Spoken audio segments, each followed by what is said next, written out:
If a storm can unearth a secret buried for 12 years, just how terrifying must that secret be? The April night storm of 2022 tore through the south side of Atlanta, sweeping everything from narrow alleys to wide boulevards into the massive landfill on the city's outskirts. When the skies cleared, trash lay strewn across the area among it. A tattered old backpack, its fabric rotted away, exposing the skeletal remains of a shattered laptop caked in thick black mud. Pinned to the backpack was a press badge, remarkably intact, bearing the words Imani Davis, freelance journalist, Atlanta Gazette. It was a name that, for 12 long years, had become almost mythical in hushed conversations across West End.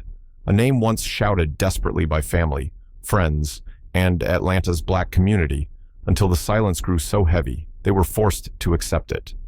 The broken laptop, though splintered, still held one last trace, a login from nearly 300 miles outside Atlanta. In a town so obscure even Google Maps rarely registers its name, and in the remnants of its photo folder were eerie, grainy images of empty streets, unmarked roads, and places that appeared on no map, as if Imani had been tracking something that officially didn't exist. So who or what pulled Imani Davis, a 25-year-old truth seeker, into the shadows, leaving her only trace to drift back 12 years later, washed up in a landfill like a curse whispered through time? West End, Atlanta, in the 1990s and 2000s, was a maze of red brick houses lining winding streets, dotted with corner stores and community churches, where the sound of soul and gospel music drifted through every block. It was a place where, despite generations of injustice and prejudice, the black community held on to its pride and an unbreakable sense of solidarity. It was here that Imani Davis was born and raised a child who grew up watching her mother, Deborah, toil through long night shifts as a nurse. Deborah always taught her daughter, sometimes your voice is the only thing you have, and once you find it, never stay silent in the face of wrong. Imani was never one to bow easily, even as a child. She scribbled down everything happening around her: a shouting match outside the store, neighbors treated unfairly by police, or an elderly man forced out of the home he'd rented for 40 years because the landlord suddenly hiked the rent. Her first notebook, bought by her mother when she was 8, had a pink cover and a single line written in black ink on the first page: "I believe in you," by high school. Teachers recognized that Imani possessed not only a gift for writing, but an extraordinary ability to observe and analyze. She didn't just recount events. She grasped why they happened, who gained, who lost, and what truths hid behind appearances. It was a rare trait, especially in a community often ignored by those in power. Friends described Imani as a breeze gentle, always there when someone needed help, but sharp when confronting injustice. They said she had a radiant smile, but eyes that always asked, why in college? Imani earned a full scholarship to study journalism at Clark Atlanta University, where she quickly made waves with investigative pieces exposing slumlord practices targeting freshman students. Her first story in the campus paper rattled powerful figures. One professor warned her, "You'll make enemies if you keep this up." Imani just smiled and repeated her mother mantra, "Silence is complicity." After graduating in 2009, Imani turned down offers from major newspapers, believing that freelance reporting could reach places mainstream outlets shied away from. Armed with a used camera and a second-hand laptop, she threw herself into investigating issues that seemed small but revealed society's festering wounds: barbers who refused service to LGBTQ teens, grocery chains charging inflated prices in black neighborhoods, and police raids carried out without warrants. More than once, she received anonymous threats or found her car tires slashed outside her favorite cafe. But Imani never wavered. In surviving interview clips, her voice remains calm, her eyes steady. "I don't do this just to tell stories. I do it so the forgotten can be heard. I do it for my mother, for mothers like mine who shouldn't have to live in fear for their children." Imani's greatest dream was to publish a collection of investigative reports on Atlanta's minority communities, revealing raw truths, but also shining hope proof that even in injustice, someone was still fighting back, many nights. Her mother, Deborah, would hear the rhythmic tapping of her daughter's keyboard until 3 a.m. the light from Amani's room casting a small but unwavering glow. Her best friend Jasmine recalled, Amani didn't want fame. She wanted justice, the truth. If she had to choose, she'd choose the truth, even if it put her in danger. On October 13, 2010, Imani spent the morning at the West End Public Library, researching unnamed roads near abandoned factories shuttered since the 80s. She had arranged to meet an anonymous source who only communicated via email, signing messages with the initials AW, someone who promised to expose a system using nameless roads to move illegal goods through the city. Imani called Jasmine at 6 p.m., saying she was heading to the meeting point, an abandoned parking lot in West End, and would stop by Jasmine's place for dinner afterward. But she never arrived. Strangely, no one saw Imani leave the lot 3 days later. Police found her blue Ford Focus at an empty field 10 miles from the meeting site. In the opposite direction of central Atlanta, her wallet, ID, and camera were still inside the car, only her phone was missing. Deborah recalled, I knew something was wrong the moment Imani didn't come home that night. She never turned off her phone. No matter how busy she was, she always called. The initial police report considered every possibility: kidnapping, homicide, even voluntary disappearance. But there were no witnesses, no security cameras near the lot, and no one heard any calls for help. Investigators quickly labeled the case as lacking viable leads. Family and friends organized search parties for months, posting thousands of flyers throughout the city. But the only answer they ever received was a crushing, unyielding silence. Atlanta's daily bustle rolled on, and the name Imani Davis began to fade into the past, surviving only as a ghostly echo among West End residents. A girl who had dared to ask why and vanished while chasing the answer. The night of October 13th, 2010 was dry but cold, with sharp gusts sweeping through the empty streets of West End, sending old newspapers and plastic bags skittering across cracked sidewalks. Imani pulled up in her blue Ford Focus, parking in a desolate lot that had once been a bustling night market, but was now only faded paint lines and crumbling bricks. She turned off her headlights, plunging the scene into darkness, broken only by the distant, dim glow of a lone street lamp. Witnesses last saw the car around 7 p.m., but no one saw Imani step out. What puzzled investigators most was that Imani didn't send any update to her mother or best friend, something she always did before any risky meeting. Her phone went dark after 7:15 p.m. Phone records showed her last call was a brief, 38-second conversation from a payphone in South Atlanta, odd, since Imani always used her mobile or email. The lot itself was eerily quiet, without a trace of struggle or a single drop of blood, as if Imani had simply evaporated into the cold night air. When police examined her car, they found her wallet, ID, press badge, camera, and even her pouch of pens intact. The keys were still in the ignition. Her backup phone charger lay untouched on the passenger seat, only her main phone was gone. There were no signs of forced entry. The car's electronic locks were undisturbed. This raised two possibilities.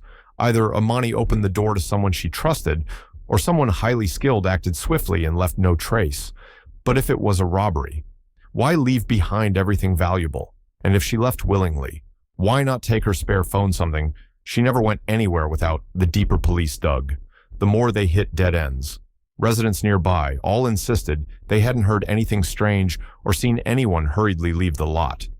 The only potential clue came from an ATM camera half a kilometer away, which caught a gray pickup creeping past the area at 7:20 p.m. The license plate was obscured by dirt, making it unreadable in the following days. West End residents plastered missing posters everywhere and formed volunteer search teams, combing alleyways, abandoned buildings, and riversides. But news of Imani quickly slipped from local headlines, overshadowed by the city's constant churn. Atlanta moved on. While the abandoned lot remained a silent witness to the night, Imani disappeared without a single cry for help. For 6 months after that fateful night, Imani's family and friends refused to give up. Her mother, Deborah, organized prayer vigils at the desolate lot, dozens gathering to light candles beneath a broken lamppost, pinning photos of Imani's radiant smile to its rusted frame. They handed out flyers at every market, bus stop, and school, hoping someone had seen her or knew something. Organizations like the Black and Missing Foundation stepped in, Coordinating with local police, but no new leads emerged. Anger grew as a painful contrast became clear. Cases of missing white women in Atlanta often stayed in the media spotlight for weeks, even months. While Imani, a young black woman, slipped into obscurity within weeks, Deborah remembered, every time the phone rang, I prayed it was Imani. But it was always telemarketers or strangers. Exhaustion seeped into their small home, the dinner table growing colder without Imani's cheerful chatter. Her friends, especially Jasmine, kept printing new flyers and scraped together money for a private investigator. But every trail ended in vague rumors. Some claimed to see a woman matching Imani's description on a late-night bus heading north. Others swore they spotted her in a 24-hour diner downtown, but none of these tips could be verified. Gradually, even the most determined supporters grew weary. Justice for Imani, marches dwindled. New posters appeared, less and less, and her face slowly disappeared from community bulletin boards. Yet for Deborah, hope never died. I know Imani wouldn't just leave. She loved her work, loved this community, loved me. Someone took her. By late 2011, police declared the investigation suspended due to lack of viable leads, and Imani's case was reclassified as an unexplained disappearance. Family and friends stayed in touch with a retired detective known for reuniting missing children, but nearly 2 years later, they had to face the reality that every path had gone cold each year. October 13th became an unspoken day of mourning for Deborah. In West End, the name Imani Davis evoked hushed silence, as though even saying it risked stirring a ghost. Old news articles about her slowly disappeared from websites, leaving only a few archived clippings, ones Deborah and Imani's friends would revisit, to remind themselves that there once was a young woman named Imani Davis, that there was once hope, that there had once been tireless efforts to find her. Atlanta's nights continued, alive with sirens and streetlights blinking across empty intersections. The abandoned lot, now more decayed than ever, stood behind rusted fences with weeds growing waist-high, but the questions lingered, like wounds that refused to heal. What did Imani see? Who did she meet? Who dared act so brazenly in the heart of the city? And why was her only missing possession the phone? While everything else of value remained untouched, Deborah believed her daughter had been abducted. Friends suspected a deeper conspiracy, but no one had proof. The silence stretched on for over a decade, pressing heavily on the hearts of all who loved the girl, who once dared to ask why, until even they began to run out of answers. On April 4th, 2022, a fierce spring storm swept through Atlanta, bringing gusting winds, torrential rain, and toppling hundreds of ancient trees, crushing rooftops across the city's south side. When the storm passed, dozens of sanitation trucks were dispatched to collect fallen branches, scattered debris, and storm refuse. During cleanup at the South Atlanta landfill where trash from multiple neighborhoods was dumped, Derek Holmes, 42, was shoveling waste when he struck something heavy. It was a shredded, mud-caked backpack, unusually weighty compared to typical trash bags, tangled with rotting leaves. As he pulled it free, a shattered laptop chassis emerged, its casing split wide open, circuit boards exposed like ribs. Inside the backpack was an old, yellowed press badge. But the name was still unmistakably clear: Imani Davis, freelance journalist, Atlanta Gazette. Police were immediately called, and the area was temporarily cordoned off. The discovery of the backpack sent shockwaves through the West End community, especially for Deborah, Imani's mother. She nearly collapsed when police confirmed the description matched Imani's favorite black backpack, with a frayed strap, the same one Deborah had given her daughter upon college graduation, slipping a small handwritten note into the side pocket that read simply, "Wherever you go, it'll always be here." The note was gone, but the discovery reopened a nightmare long thought dormant. Local news covered the story instantly, through tears. Deborah told reporters, "I waited 12 years for another clue, and I will not stop now." The West End community held a vigil outside the landfill gates, hanging Imani's photo on the fence, placing white candles and flowers as a promise to continue seeking the truth. The damaged laptop was rushed to the Atlanta Police Digital Forensics Lab, miraculously, despite water, mud, and years of decay. The SSD still contained some recoverable data. Most files were corrupted beyond repair, but several image folders and activity logs survived. Among the photos were dozens of nighttime shots capturing empty streets, nameless intersections, and weathered road signs that were almost illegible, places so obscure Google Maps couldn't pinpoint them, fueling suspicions about the existence of ghost roads unknown to official records but clearly still in use. Even more chilling was the laptop's recovered activity log, revealing a scheduled meeting at 7 p.m. on October 13, 2010, with an email contact signed only as AW. This person's messages were cryptic and unsettling. Want to know who really profits from these roads? Meet me. Bring your camera. The last email from AW arrived at 6:40 p.m., the night Imani disappeared, reading only "Don't be late. I won't wait long." The final login traced to 6:59 p.m. from an IP address located nearly 300 miles southwest of Atlanta in a tiny town called Larchwood, Alabama. Yet, according to police records from the original investigation, Imani had never traveled outside Atlanta before she vanished, raising the confounding question, who took her laptop so far? And how did it end up back in an Atlanta landfill 12 years later, the day news of the backpack broke? An unexpected witness came forward, Malik Carter. 63, a night driver on bus route 96, contacted Imani's family and police. Malik recounted that night. Around 7:15, I was parked at the route's final stop near the old industrial zone when I saw a young woman with shoulder-length curly hair, wearing a denim jacket, slim build. She looked just like the girl in the missing posters back then. She was crossing the street toward the abandoned parking lot. I remember because the moon was unusually bright that night, and it lit up a gray pickup truck without a license plate slowly creeping behind her. Malik's testimony stunned the community. In 12 years.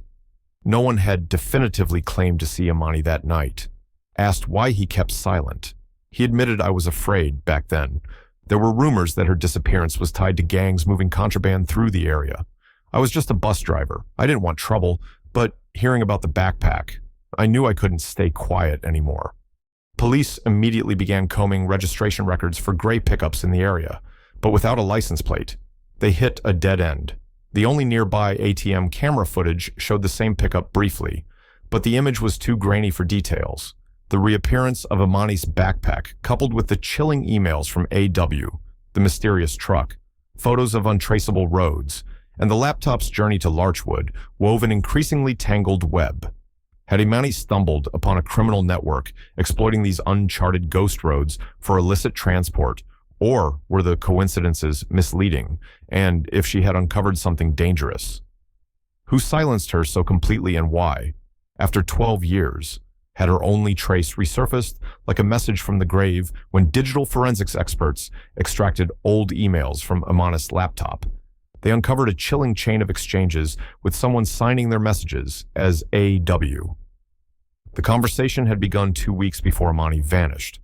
In these emails, AIW described convoys of trucks hauling special cargo along hidden backroads, routes snaking from abandoned lots in West End to derelict warehouses near the Atlanta-Larchwood border. AIW claimed he had witnessed first-hand transfers of goods between pickup trucks and large containers, right near the final stops of bus route 96. He promised evidence in exchange for Imani's absolute confidentiality. But metadata analysis revealed something even more shocking. Several of AWS emails came from IP addresses not tied to ordinary residential areas, but instead traced directly to a relay server owned by a major logistics company headquartered on Atlanta's outskirts. When police dug deeper, they learned this company ran a large fleet of trucks distributing freight across southern states like Alabama and Mississippi. Though rumors of smuggling had dogged the company for years, they had never faced charges. Investigators began to suspect AW was an insider, someone with intimate knowledge of potentially illicit transportation routes.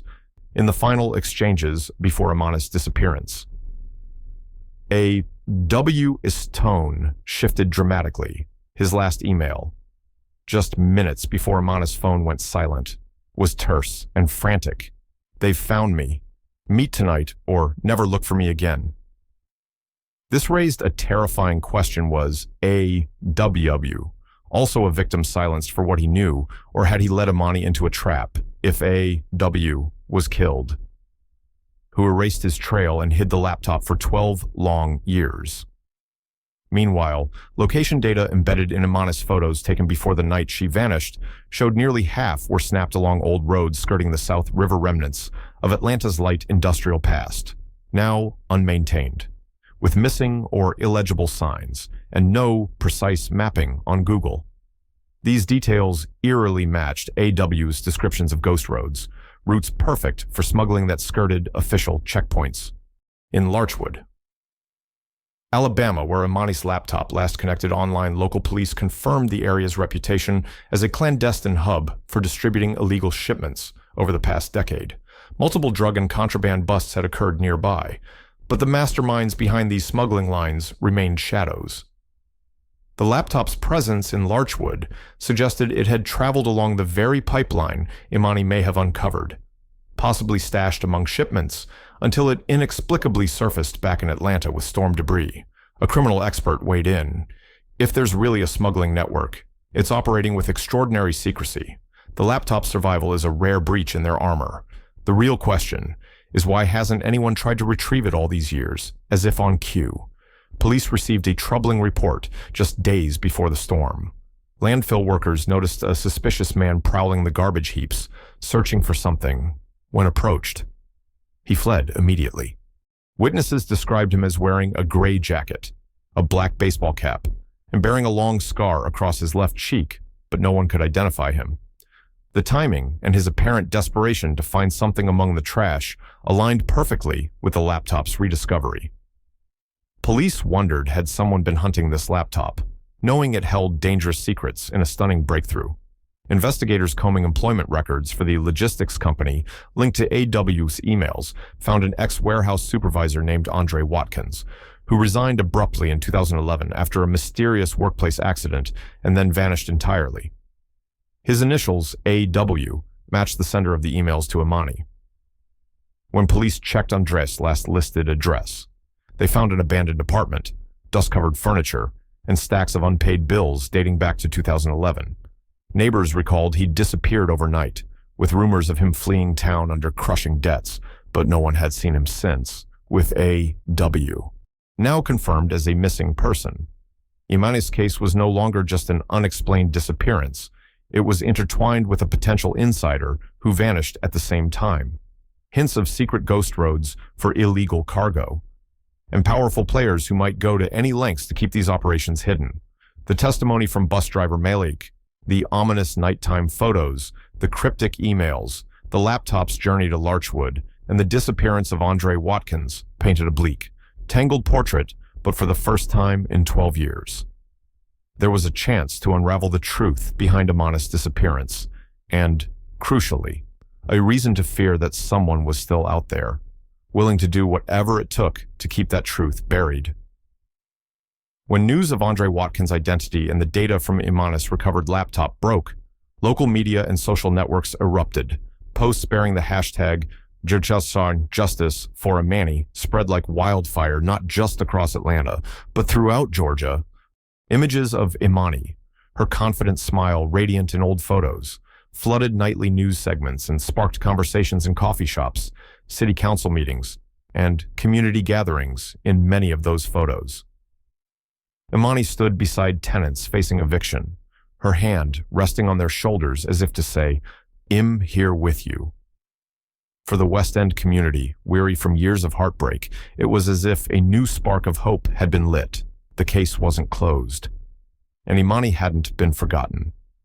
People who had once combed the streets for Imani returned to the desolate parking lot where she was last seen, lighting candles, bringing flowers, and holding up her photos. Deborah was there, too frailer than before, but her eyes now shone with fierce hope instead of despair. Speaking to reporters, she said, "For 12 years, I went to sleep each night haunted by the thought that my daughter was buried in silence. Today, I know we're not fighting alone." Calls poured in from social justice groups, volunteer lawyers, and people who remembered reading Imani's articles years ago. They offered to help reopen the investigation, donated funds for a private investigator, and organized petitions urging police to seek federal assistance if needed at the candlelight vigil in the parking lot. The community's voices rose together in song, not mournful, but powerful, a declaration. We will not let Imani be forgotten. As talk of formally restarting the investigation gained traction, the media began to revisit Imani's work. Many who had never heard of her were stunned to read her searing. Empathetic reports an elderly fruit vendor wrongly fined. A teenage boy stopped and searched without cause. The quiet resilience of single mothers in West End. A rare video clip resurfaced of Imani speaking at Clark Atlanta University. Her voice unwavering, if even one person in my community is heard.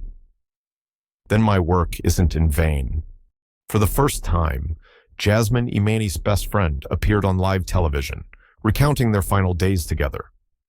Tears streamed down her face as she said, Imani wasn't reckless.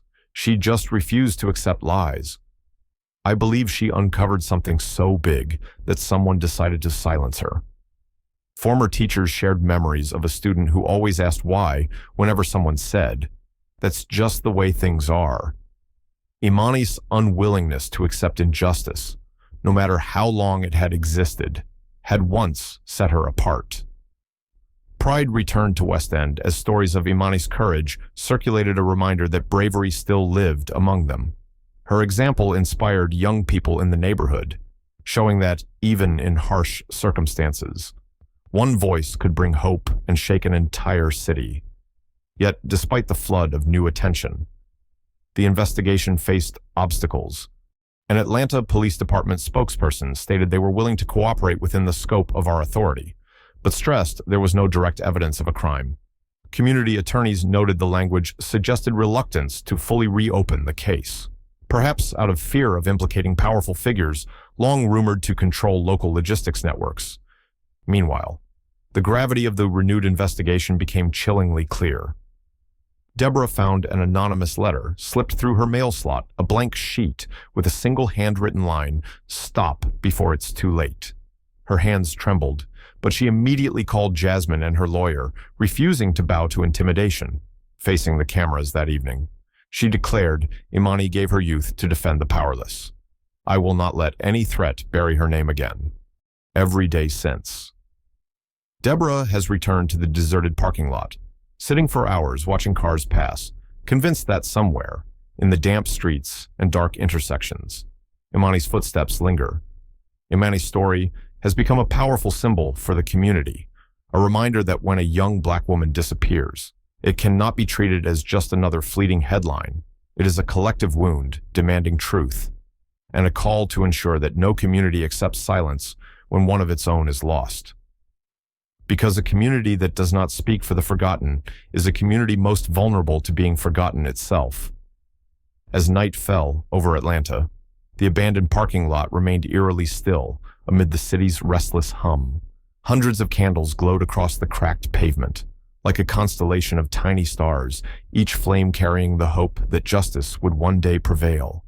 Elders, youth, and strangers who'd never met Imani but had been moved by her story came together, placing their hands on photos of her bright, fearless smile, whispering silent prayers. In that moment, they saw not just the pain of Imani's family, but the collective wound of a community long forced to prove the worth of their own lives. Standing at the center of the crowd, Jasmine's voice trembled as she held the microphone Imani lived for all of us.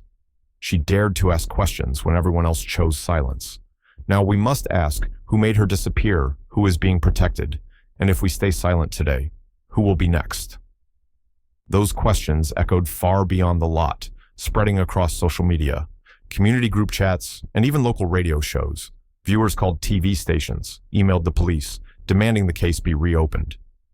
A team of volunteer attorneys launched the Imani's Light Fund, dedicated to financing an independent investigation to support Deborah in pursuing the truth. Black women's advocacy groups rallied people to share Imani's story on every platform, ensuring no one could claim ignorance. Young women spoke of feeling empowered by Imani's courage, inspired to speak up, challenge injustice, and believe in their own worth. That momentum transformed Imani's story from a missing person case into a powerful call for communities to protect one another and demand accountability. What happened to Imani Davis cannot be undone, but how we respond now will decide whether justice is ever found. In her final interview that night, Deborah looked directly into the camera and said, "I cannot bring my daughter home, but I will not let her pain be in vain." People ask what I still believe in after 12 years of waiting. I believe in community. I believe in those who dare to speak the truth.